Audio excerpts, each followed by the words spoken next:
Tadi malam kita lihat bagaimana jiwa-jiwa yang menerima Tuhan Yesus sebagai Tuhan dan Juru Selamatnya diselamatkan, lahir baru. Itulah awal daripada pemulihan.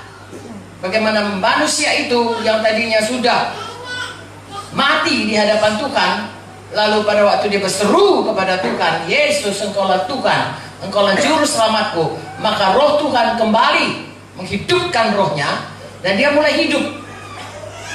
Dan dia pindah daripada kegelapan kepada kerajaan sorga. Dan Tuhan mulai mengerjakan kehendaknya semula, yaitu kita diciptakan segambar dengan Dia. Saudara baca dalam buku Kolose 3:10 dan Roma 8:29 dikatakan kita ini Tuhan mau ubahkan kita hari lepas hari sehingga kita segambar dengan Tuhan.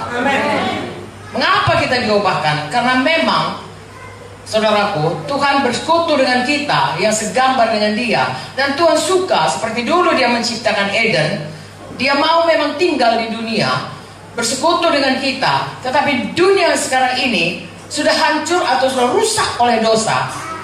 Jadi tidak mungkin manusia ini dikembalikan ke Taman Eden. Lalu Tuhan buat rumah yang baru, bumi baru, langit baru, dan Yerusalem baru. Tempat kita bersama dengan Tuhan. Jadi kita, saudaraku, tidak lagi kembali ke Eden untuk menggenapi rencana Tuhan. Satu waktu kita akan sama-sama di Yerusalem baru, bumi baru dan langit baru. Itulah rencana Tuhan. Dulu saya tidak tahu itu, saudaraku. Wah, sebelum saya selamat, bahkan sesudah saya selamat, ya, saya pikir hanya syukurlah saya selamat. Dari tadi malam saya bersaksi, saudaraku, syukurlah saya selamat. Kemudian satu persatu Tuhan bukakan bahwa kalau kita selamat, Tuhan itu adalah Jehovah Rafa, bisa menyembuhkan. Kalau saya selamat, Tuhan itu adalah Jehovah Nisi, yang memberikan kemenangan. Ya, Jehovah Shammah, Dia Immanuel, yang selalu beserta dengan kita. Dan seterusnya, begitu banyak nama Tuhan yang menunjukkan sifat-sifat Tuhan. Tetapi yang sesungguh-sungguhnya, saudaraku, lebih dari segalanya, Dialah Tuhan yang mau tinggal dengan kita. Sebagaimana dulu Dia menciptakan Eden, begitulah Dia mau tinggal dengan kita. Dan kita baca dalam Wahyu 21 bahwa Tuhan menghancurkan dunia ini dengan api. Kalau dulu dengan banjir, nanti dengan api. Kadang-kadang ya saudara, orang Kristen jarang sekali membicarakan mengenai Yerusalem baru. Padahal itulah sebenarnya tujuan kita. Ya, kalau melihat firman Tuhan ini, ya, kalau misalnya lah saudara mau ditempatkan di Amerika, ya, pindah menjadi katakanlah duta besar di Amerika ataupun dapat kerja di Amerika, kita akan mempelajari bagaimana orang Amerika. Kita nggak akan makan dengan tangan, kita akan makan pakai sendok, pakai garpu dan lain sebagainya. Kalau pindah ke Tiongkok, kita akan belajar muka sumpit. Kita belajar cara hidup di negara yang kita mau datang. Kita akan ke Yerusalem baru. Mari kita belajar bagaimana sesungguhnya hidup orang-orang yang mau ke Yerusalem baru. Haleluya. Nah, jadi Tuhan mau ciptakan, mau kembalikan, mau pulihkan ya kita supaya kelak ya kita ini seperti kehendak Tuhan. Bagaimana pada sore hari kita baca dalam buku Kejadian itu, dia bersama-sama dengan Adam dan Hawa saat mereka belum berdosa. Dan Tuhan memang itu sebabnya Tuhan Yesus datang ke dunia dan berupa manusia, saudaraku, sehingga nanti kalau kita pulang kita tidak merasa asing karena Dia pernah di dunia ini dan sudah mendahului kita ke sorga dengan tubuh yang baru. Kelak kita akan diubahkan seperti Dia dan hidup bukan hanya roh saja, tapi punya tubuh. Memang itulah rencana Tuhan. Jadi saya dan saudara punya ekspektansi, punya pengharapan, punya iman, punya sukacita. Kelak kita bukan hanya di Lubuk Linggau, tapi di Yerusalem baru bersama-sama selama-lamanya kita bersama dengan Tuhan, di mana di situ tidak ada lagi setan karena setan sudah dihukum, saudaraku. Jadi kalau sekarang ini kita masih menghadapi banyak persoalan, tidak usah kecil hati, saudaraku.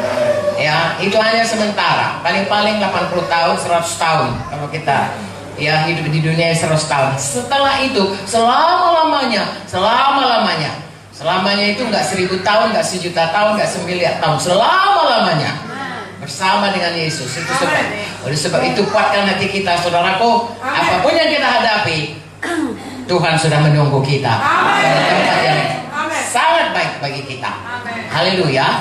Jadi itu sebabnya sesudah seorang itu lahir baru, dia dikatakan dalam Injil Markus 16 ayat 15 dan 16, ya, beritakanlah Injil, jadikanlah semua bangsa muridku, tapi di bawahnya baptiskan mereka. Siapa yang percaya dan dibaptis, maka dialah yang diselamatkan. Jadi sudah kita lahir baru, kita harus dibaptis.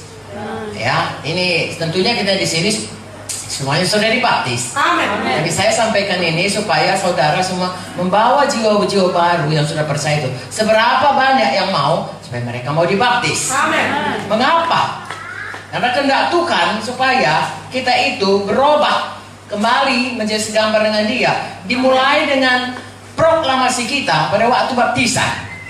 Karena waktu dibaptis kita memproklamirkan kepada dunia, kepada setan yang mau mengganggu kita selalu, dan kepada Tuhan yang kita sembah, bahwa kita menanamkan manusia lama dan bangkit kepada manusia baru di dalam Yesus. Jadi hari lepas hari kita berjalan dalam manusia baru. Kita sudah punya nazar, punya janji. Orang Kristen tidak bersumpah, ya. Tetapi itulah proklamasi kita, ya. Seperti kalau Indonesia memproklamirkan kemerdekaannya, saudaraku, tidak ada satu bangsa pun, ya, lagi bisa menjajah kita. Begitulah sebenarnya baptisan itu. Untuk proklamasi kita, aku bukan lagi hamba dosa.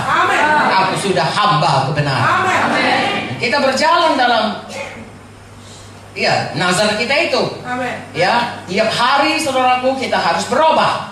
Itu sebabnya kita harus rajin membaca firman, supaya Roma 12 ayat 2 berkata supaya dibaharui pikiran kita ini.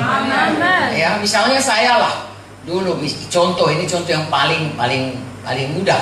Ya, sebelum saya lahir baru, saya berpikir, saudaraku, ya, saya berkata, saya ini nggak mau ganggu orang, tapi saya jangan diganggu. Kalau saya diganggu sampai mati, aku nggak mau cakap sama kau. Jahat ya. Tapi waktu itu saya pikir benar. Ya, lalu begitulah. Tapi sesudah saya baca firman Tuhan ini, saya tahu itu tidak betul.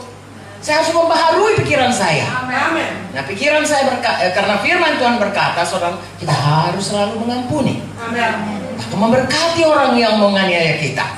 Nah, itu satu konsep yang sangat beda dengan apa yang saya anut selama ini. Dan saya harus berubah sesuai dengan konsep firman Tuhan. Ya, saya harus berubah. Begitulah saudaraku hari lepas hari, sehingga hidup kita itu makin lama makin menjadi seperti Yesus. Karakter kita berubah, kodrat kita berubah.